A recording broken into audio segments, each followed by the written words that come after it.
إن الحمد لله نحمده ونستعينه ونستغفره ونعوذ بالله من شرور أنفسنا ومن سيئات أعمالنا من يهده الله فلا مضل له ومن يضلل فلا هادي له وأشهد أن لا إله إلا الله وحده لا شريك له وأشهد أن محمدا عبده ورسوله يا أيها الذين آمنوا اتقوا الله حق تقاته ولا تموتن إلا وأنتم مسلمون يا أيها الناس اتقوا ربكم الذي خلقكم من نفس واحدة وخلق منها زوجها وبث منهما رجالا كثيرا ونساء واتقوا الله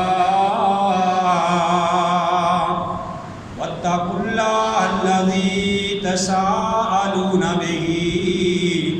والأرحام إن الله كان عليكم رقيبا يا أيها الذين آمنوا اتقوا الله وقولوا قولا سديدا يصلح لكم أعمالكم ويغفر لكم ذنوبكم ومن يطع الله ورسوله فقد فاز فوزا عظيما أما بعد فإن خير الحديث كتاب الله وخير الهدي هدي محمد صلى الله عليه وآله وسلم وشر الأمور محدثاتها وكل محدثة بدعة وكل بدعة ضلالة وكل ضلالة في النار. أعوذ بالله السميع العليم من الشيطان الرجيم. بسم الله الرحمن الرحيم. قال الله تبارك وتعالى في القرآن المجيد والفرقان الحميد يا أيها الذين آمنوا إذا قمتم إلى الصلاة فاغسلوا وجوهكم وأيديكم إلى المرافق وامسحوا برؤوسكم وأرجلكم إلى الكعبين وإن كنتم جنبا فاطهروا وإن كنتم مرضى أو على سفر أو جاء أحد منكم من الغائط أو لمستم النساء فلم تجدوا ماء فتيمموا صعيدا طيبا فامسحوا بوجوهكم وأيديكم منه ما يريد الله ليجعل عليكم من حرج ولكن يريد ليطهركم وليتم نعمته عليكم لعلكم تشكرون.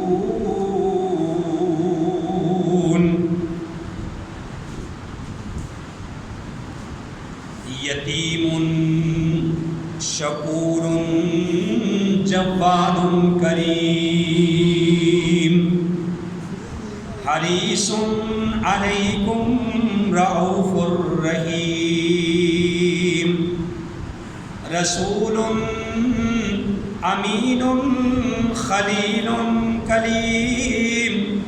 خطیب فصیح طبیب حکیم مزمل مدثر معلا مقام، رسول خدا پہ لاکھوں سلام۔ ہر قسم کی حمد و ثنا اللہ وحدہ لا شریک کی ذات پاک کے لیے، وہ اللہ جو ساری کائنات کا خالق مالک رازق ہے، وہ اللہ ہمیشہ سے ہے اور ہمیشہ رہے گا۔ لا شریک لہ ولا وزیر لہ ولا نظیر لہ ولا مشیر لہ، نہ اس کا کوئی مشیر ہے، نہ اس کا کوئی وزیر ہے، نہ ہی اس کا کوئی ثانی ہے۔ اللہ وحدہ لا شریک ہے، اللہ الصمد لم یلد ولم یولد ولم یکن لہ کفوا احد۔ اللہ کی یہ شان ہے، اذا اراد شیئا ان یقول لہ کن فیکون، کہ جب اللہ کسی چیز کا ارادہ کرتا ہے تو کہتا ہے کہ ہو جا، وہ چیز ہو جاتی ہے۔ حمد و ثنا کے بعد لاکھوں اور کروڑوں درود و سلام امام الانبیاء، امام القبلتین، امام الثقلین، امام الحرمین، امام اعظم، مرشد اعظم، رہبر اعظم، آمنہ کے لال، عبداللہ کے دور یتیم، ساری کائنات کے سردار محمد رسول اللہ صلی اللہ علیہ وآلہ وسلم کی ذات گرامی۔ محترم حضرات، میں نے آپ کے سامنے سورہ المائدہ پارہ نمبر 6، سورہ مائدہ کی آیت نمبر میں 6 ہی آپ کے سامنے تلاوت کی۔ پچھلے جمعۃ المبارک کے خطبہ کے اندر میں نے آپ بھائیوں کو وضو کا طریقہ بتلایا تھا کہ جو آدمی سنت کے مطابق وضو کرتا ہے، پیارے نبی کریم صلی اللہ علیہ وآلہ وسلم نے ارشاد فرمایا کہ اللہ تعالیٰ اس بندے کے سارے گناہوں کو بھی معاف کر دیتے ہیں، اور جو وضو کے بعد دعا پڑھتا ہے، اشہد ان لا الہ الا اللہ وحدہ لا شریک لہ واشہد ان محمدا عبدہ ورسولہ، اس بندے کے لیے جنت کے 8 دروازے کھول دیے جاتے ہیں۔ اللہ حاکم الحاکمین سے دعا ہے کہ اللہ ہمیں بھی انہی لوگوں میں سے فرمائے کہ جن کے لیے قیامت والے دن 8 دروازے کھول دیے جائیں۔ تو بھائیوں، میں نے وضو کا طریقہ بتلایا تھا، وقت کی پیشے یعنی نزاکت کے پیش نظر میں وہ ساری تفصیل آپ کو نہیں بتا سکا، سیدھا مسائل بتلائے تھے، اور یہ بات بتائی تھی کہ آئندہ جمعۃ المبارک کے خطبہ کے اندر آپ کو غسل کا طریقہ بتایا جائے، اور یہ بات بھی بتائی تھی کہ اللہ کے بندوں، ہر بندے کو سنت کے مطابق وضو کرنا چاہیے، سنت کے مطابق غسل کرنا چاہیے، اور سنت کے مطابق ہی اپنی بقیہ زندگی کے جو ہمارے کام ہیں وہ ادا کرنے چاہیے، کیونکہ اسی میں ہماری بہتری ہے، اسی میں ہمارا فائدہ ہے۔ پیارے نبی کی سنتیں ادا کرنے میں ہی ہماری دنیا اور آخرت کی بھلائیاں۔ یہ میں نہیں کہتا، اللہ نے خود کہہ دیا ہے، لَقَدْ كَانَ لَكُمْ فِي رَسُولِ اللَّهِ أُسْوَةٌ حَسَنَةٌ، کہ اے لوگو، اٹھاڑو بابا جی، جاگ کے بیٹھا کرو، جاگ کے۔ میں نے آپ کو پہلے بھی کہا کہ چند منٹوں کی بات ہے، ہوش کے ساتھ جاگ کے بیٹھو تاکہ ہر بات آپ کے دل و دماغ میں جائے، پتہ چلے کہ آپ نے کیا سنا ہے، کیا مولوی صاحب نے سنایا ہے، غور سے بیٹھا کرو۔ پچھلے جمعہ المبارک کے خطبہ میں بتایا ہے وضو کا طریقہ، اور ہمیں ہر کام سنت کے مطابق کرنا چاہیے۔ لَقَدْ كَانَ لَكُمْ فِي رَسُولِ اللَّهِ أُسْوَةٌ حَسَنَةٌ، کہیں اللہ فرماتے ہیں، قل، اے نبی آپ اعلان کر دیجئے، ان کنتم تحبون اللہ فاتبعونی یحببکم اللہ ویغفر لکم ذنوبکم واللہ غفور رحیم۔ اور کیونکہ اگر ہم سنت کے مطابق وضو نہیں کریں گے، سنت کے مطابق ہمارا غسل نہیں ہوگا، سنت کے مطابق ہماری نمازیں نہیں ہوگی، تو میرے بھائیوں پھر ہماری نمازوں کا بھی کوئی فائدہ نہیں ہوگا، ہمارا وضو ہمارے کام نہیں آئے گا، غسل کیا ہوا بھی نہ کیے کے برابر ہوگا، کیونکہ اللہ نے قرآن میں یہ بات فرمائی ہے کہ یا ایھا الذین آمنوا اطیعوا اللہ و اطیعوا الرسول ولا تبطلوا اعمالکم، اے ایمان والو اللہ اور اس کے رسول کی اطاعت کرو اور اپنے اعمال کو ضائع مت کرو۔ کیوں کہ جو اللہ اور اس کے رسول کے مطابق اپنی زندگی گزارنے کی کوشش نہیں کرتا، وہ اللہ کے بندوں ہمیں کوشش تو کرنی چاہیے، ہمیں نبی کی سنت کے ساتھ محبت تو ہونی چاہیے، ہمیں پیار تو ہونا چاہیے، ہم کوشش تو کریں کہ ہم وہ طریقہ سیکھ لیں، کوشش ہمیں کرنی چاہیے، اور اپنے یہ تعصب سے کام نہیں لینا چاہیے، ہمیں ایک دوسرے کے ساتھ خام خواہ لڑائی جھگڑے نہیں کرنے چاہیے، لیکن کم از کم ہمیں میرے بھائیوں طریقہ وہ اختیار کرنا چاہیے جو محمد رسول اللہ صلی اللہ علیہ وآلہ وسلم کا طریقہ ہے۔ تو پچھلے جمعے وضو کا طریقہ بتلایا تھا، اس میں یہ بات بتلائی تھی کہ پیارے نبی علیہ السلام سے ثابت ہے کہ آپ اپنے اعضاء جو ہے، ٹھیک ہے نا، منہ میں پانی ڈالنا، کلی کرنا، ہاتھ دھونا، کونیوں تک ہاتھوں کو دھونا، یہ 3 بار آپ عمل کیا کرتے تھے۔ ایک بار دھونا بھی ثابت ہے، 2 بار بھی دھونا ثابت ہے، اور 3 بار بھی دھونا ثابت ہے۔ اکثر جو ہے میرے بھائیوں پیارے نبی صلی اللہ علیہ وسلم کا طریقہ وہ 3 بار دھونے کا ہے۔ اگر 3 بار سے زیادہ ہم دھوئیں گے تو یہ سنت سے ثابت نہیں، ثواب کی بجائے گناہ ہوگا، کیونکہ ہم نبی سے آگے بڑھنے کی کوشش کر رہے ہیں۔ اگر کوئی آدمی چلتی نہر میں بھی نہانا چاہے تو اس کے لیے بھی یہ مسئلہ ہے کہ وہ سنت کے مطابق وہ غسل کرے، پہلے وہ وضو کرے سنت کے مطابق، پھر میرے بھائیوں اپنی دائیں سائڈ پہ پانی ڈالے، پھر بائیں سائڈ پہ پانی ڈالے، اور بعد میں آخر میں آ کے وہ اپنے پاؤں وغیرہ دھوئے اگر اس نے چلتی نہر میں بھی نہانا ہے۔ ہمارے ہاں ایسا نہیں ہوتا، اگر ٹوٹی کھلی ہوئی ہے تو ہم نے ہاتھ آگے کیا ہوا ہے، پتہ نہیں ہاتھ 10 بار دھو لیے ہیں، پتہ نہیں پانی پاؤں پہ 10 بار پڑ گیا ہے، پتہ نہیں ایسے آگے بازو ہم نے ٹوٹی کے آگے کر لیے ہیں، پتہ نہیں 20 مرتبہ ایسے مان لیا ہے۔ میرے بھائیوں یہ کیا طریقہ ہے؟ پھر نبی کریم صلی اللہ علیہ وسلم کے بھیجنے کا کوئی فائدہ نہیں۔ نبی علیہ السلام نے جس طرح فرمایا کہ صلو کما رأیتمونی اصلی، کہ میرے صحابہ تم نماز اس طریقے سے پڑھو جس طریقے سے مجھے پڑھتے ہوئے دیکھا ہے۔ جس طرح نماز سنت کے مطابق پڑھی جائے وہی قابل قبول ہے۔ تو میرے بھائیوں جو وضو سنت کے مطابق کیا جائے وہی قابل قبول ہے۔ ایک آدمی کو نبی علیہ السلام نے دیکھا،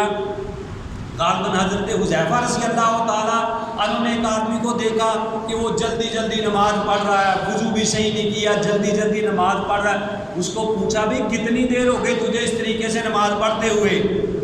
اس نے بتایا کہ پتہ نہیں مجھے، یعنی اس نے بتلایا کہ اتنی دیر ہو گئی ہے، پتہ نہیں کتنے سال اس نے بتلائے۔ اس نے کہا کہ بھئی اگر تیری موت اس حالت میں آ گئی، لو مدہ غیر الفطرہ تھی، اگر تو اس حالت میں تیری موت آ گئی تو تیری موت فطرت اسلام پہ نہیں آئے گی، کیونکہ اس طریقے سے نہ نبی نے نماز پڑھی ہے، نہ نبی کریم صلی اللہ علیہ وسلم نے ایسے طریقے سے نماز پڑھنے کا حکم دیا ہے۔ یہ دین کوئی کھیل تماشا ہے کہ جیسے جس کا جی چاہے وہ ویسے ہی آ کے کھڑا ہو جائے، ویسے ہی نماز پڑھے؟ نہیں میرے بھائیوں، پیارے نبی علیہ السلام کی زندگی ہمارے لیے بہترین نمونہ ہے۔ اور یہ بات میں نے پہلے بھی کئی بار کہی ہے کہ دیکھو امام بخاری رحمہ اللہ، امام شافعی، امام ابو حنیفہ اور امام ترمذی، جتنے بھی امام گزرے ہیں، ان کی بات جو ہے شریعت کے مطابق اگر ہوگی تو وہ قابل قبول ہے۔ اور میں نے یہ بات پہلے کئی بار کہی ہے کہ اگر امام بخاری کوئی بات کرے تو پہلے سوچو پھر اس پہ عمل کرو۔ امام شافعی کوئی بات کرتے ہیں، پہلے سوچو پھر اس پہ عمل کرو۔ امام ابو حنیفہ کوئی بات کرتے ہیں، پہلے سوچو پھر اس پہ عمل کرو۔ امام ترمذی کوئی بات کرتے ہیں، ابن ماجہ کوئی بات کرتے ہیں، صحاح والے کوئی بھی بات کرتے ہیں، پہلے سوچو پھر اس پہ عمل کرو۔ اور اگر پیارے نبی کریم صلی اللہ علیہ وسلم امام الانبیاء اگر کوئی بات کرتے ہیں تو پہلے عمل کرو پھر سوچو بھی نہ۔ تو وضو کا طریقہ آپ کو بتلایا تھا. تو میرے بھائیوں غسل کا طریقہ آج کے جمعہ الخطبہ کے مطابق جمعہ الخطبہ میں آپ کو بتانا چاہتا ہوں کہ پہلے سب سے پہلے ہمیں کیا کرنا ہے. واش روم جانے سے پہلے ہمیں نیت کر لینی چاہیے, بسم اللہ ہمیں باہر ہی پڑھ لینی چاہیے, اور پھر واش روم میں جائیں, جو بھی آپ نے طہارت وغیرہ کرنی ہے وہ کریں. اور اس کے بعد دونوں طریقوں سے یہ نبی صلی اللہ علیہ وسلم سے ثابت ہے. بہتر یہی ہے کہ ہم کوئی کپڑا باندھ کے غسل کریں, لیکن اگر کوئی ننگا بھی نہائے تو یہ بھی جائز ہے. بعض لوگ خام خواہ دین کو تنگ کر دیتے ہیں, ٹھیک ہے نا, مبالغہ آرائی, یعنی دین نے کچھ حدیں قائم کی ہے, نہ اس سے بندہ آگے بڑھ سکتا ہے اور نہ اس سے پیچھے رہ سکتا ہے. جو دین نے حدیں قائم کی ہے میرے بھائیوں, اس پہ عمل کرنے کی کوشش کرنی چاہیے. تو سب سے پہلے ہمیں وضو سنت کے مطابق کرنا چاہیے. جب بھی ہم نے غسل کرنا پہلے وضو کرو. جب وضو کرنا ہے تو پہلے سب کچھ وہی کرنا ہے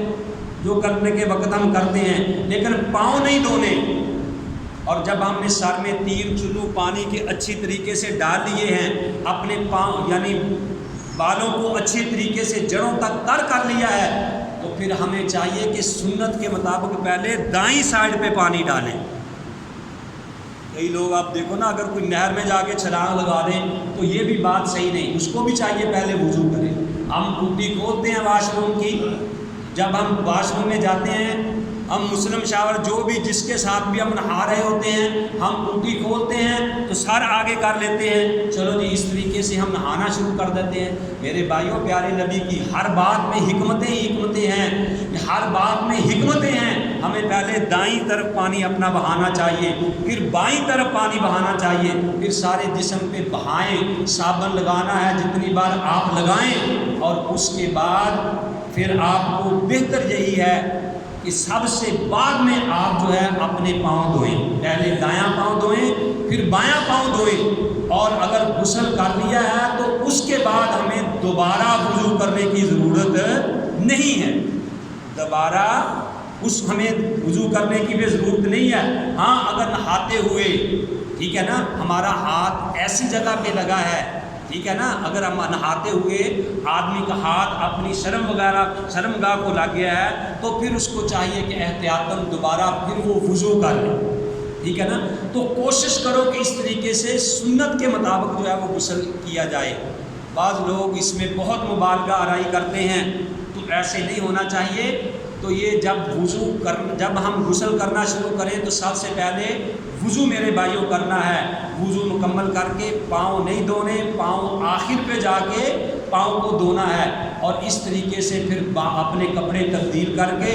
باہر نکل کے آپ نے وہ دعا پڑھ لینی ہے جو میں نے ابھی بتایا کہ اشہد ان لا الہ الا اللہ وحدہ لا شریک لہ واشہد ان محمدا عبدہ ورسولہ. تو یہاں اللہ نے قرآن میں کہا ہے کہ اے ایمان والو, اذا قمتم الی الصلاۃ فاغسلوا وجوہکم وایدیکم الی المرافق.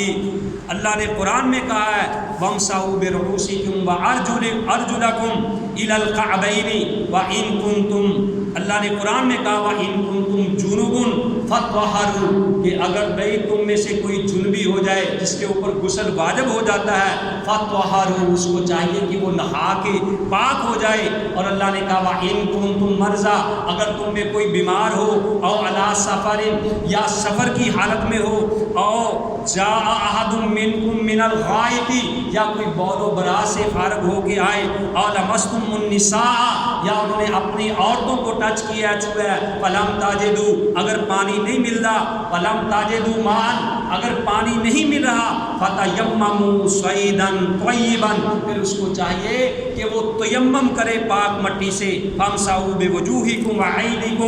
وایدیکم, پھر اس کو چاہیے کہ مسح کرے اپنے چہرے کا, اپنے ہاتھوں کا, منہ, اس سے. تو اللہ تعالیٰ تمہارے لیے تنگی نہیں چاہتا, اللہ تمہارے اوپر آسانیاں پیدا کرنا چاہتا ہے, تاکہ جس طرح ظاہری تمہاری پاکی اللہ چاہتا ہے ایسے باطنی بھی چاہتا ہے. جیسے تمہاری باطنی پاکی ہے اللہ ظاہری پاکی بھی چاہتا ہے. تو یہاں سے یہ بھی ثابت ہو گیا میرے بھائیوں کہ اگر بندے کو پانی نہیں مل رہا تو وہ تیمم کر کے وہ نماز پڑھے, چاہے وہ یعنی جنابت کی حالت میں بھی کیوں نہ ہو. پانی 10 سال تک بھی اگر اس کو نہیں ملتا تو 10 سال بھی وہ تیمم کر کے میرے بھائیوں وہ نماز پڑھے، یعنی تیمم کر کے وہ اللہ کا قرآن پڑھے۔ تیمم کا طریقہ آپ کو پہلے بھی بتایا ہے، یہ دونوں ہاتھ بسم اللہ پڑھ کے پاک مٹی پہ مارے، ان ہاتھوں کو پر اس طریقے سے سیدھا کر کے ان میں ایسے پھونک مار لو، اور یہ دونوں ہاتھ اپنے چہرے پہ پھیر لو، یہ بایاں ہاتھ دائیں ہاتھ پہ اور دایاں ہاتھ بائیں ہاتھ پہ پھیر لو، یہ آپ کا تیمم جو ہے یہ مکمل ہو گیا۔ یہ دونوں طریقے نبی علیہ الصلوۃ والسلام سے ثابت ہیں، بسم اللہ پڑھ کے ہاتھ مارو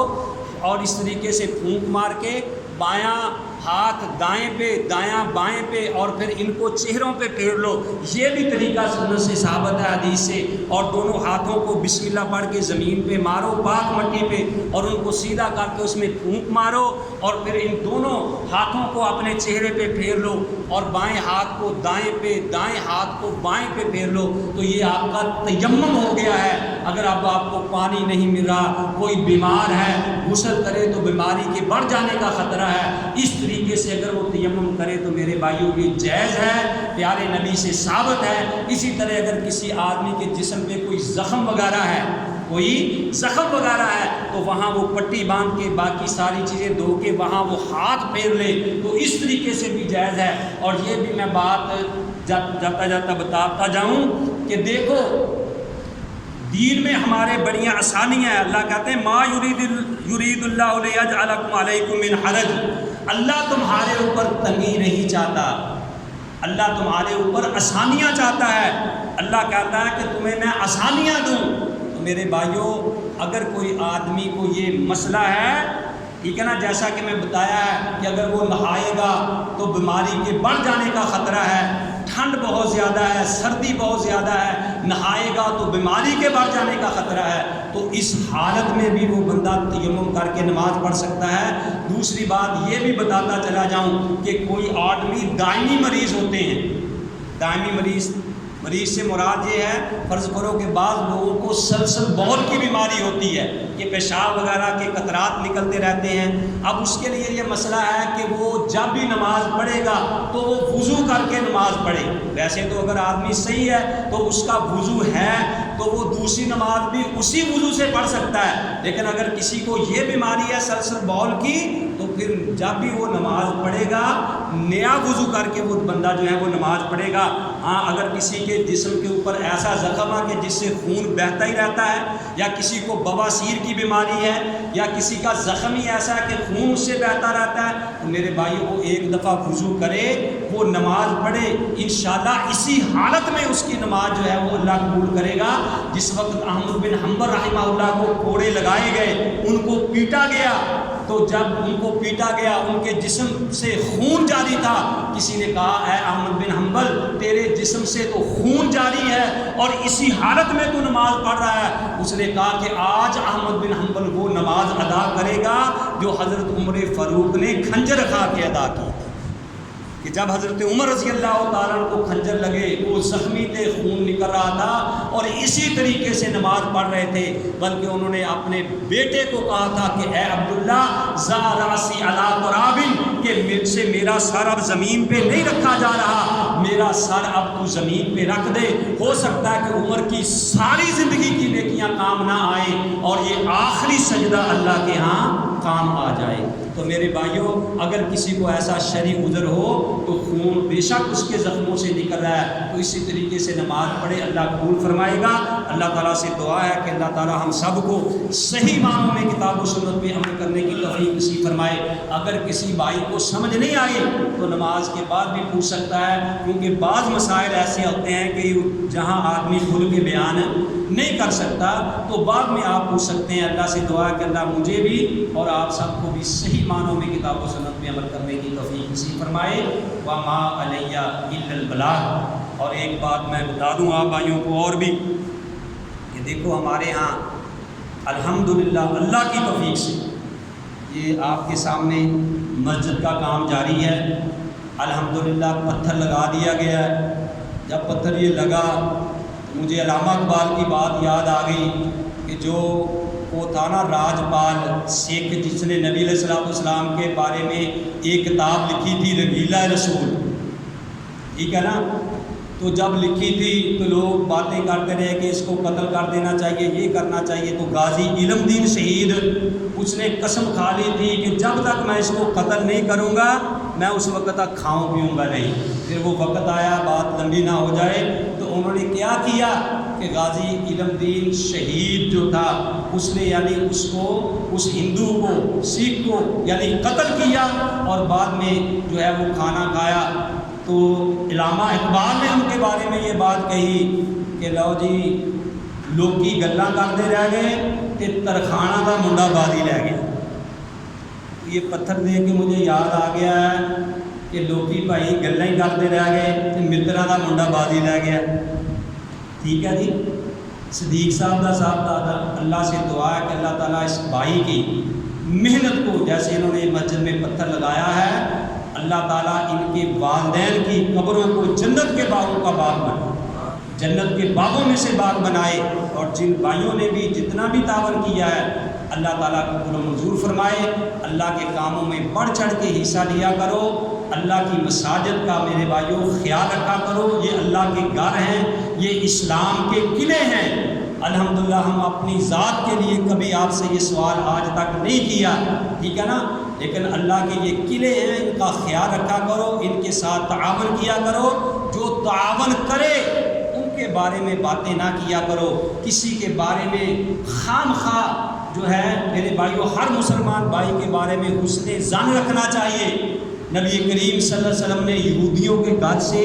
دعوت قبول کی ہے، حالانکہ یہودی سب سے بڑا سود کا کام کرتے تھے۔ نبی علیہ السلام نے یہودیوں کی دعوت قبول کی، آپ نے بھی ان سے پوچھا کہ یہ کھانا کہاں سے آیا ہے، یہ کس کی کمائی ہے؟ جو بھائی، جو آدمی جو کر رہا ہے وہ اپنے پاس دلائل بھی رکھتا ہے اور اللہ کے ہاں جواب دینے کا وہ خود ذمہ دار ہے۔ الحمدللہ ہم نے کبھی بھی